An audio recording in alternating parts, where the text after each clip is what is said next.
And we're back to learning Inkscape, and this time I'm going to show you how to use Unicode.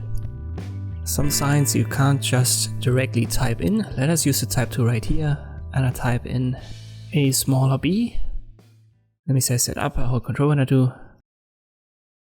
So we can type in the smaller sign because we have it on our keyboard. But what if we want to type in smaller equal to b? Let us delete this one and watch the bottom. If we press Ctrl U, it switches to Unicode. If we go to Wikipedia, there's a specific site for that. I'm going to link to it in the description below. And you can see these codes right here. If you want to have the smaller equals to, you need the 2266 code.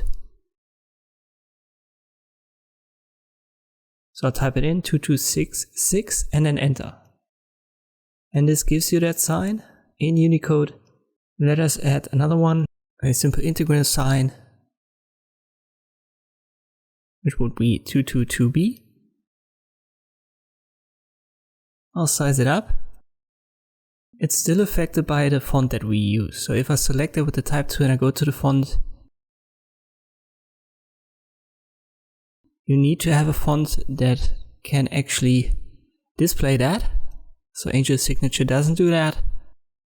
But if I switch, for example, let me go to Bell MT, you can see that it looks totally different than before. Something that you have to keep in mind is you need to use the numbers at the top of your keyboard.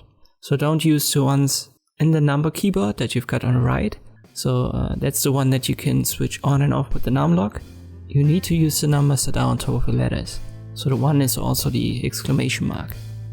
When you've typed in your code, always press enter and the Unicode mode will be switched off and you've got your sign. And this is how you can display Unicode in Inkscape. Thank you for watching and I'll see you next time.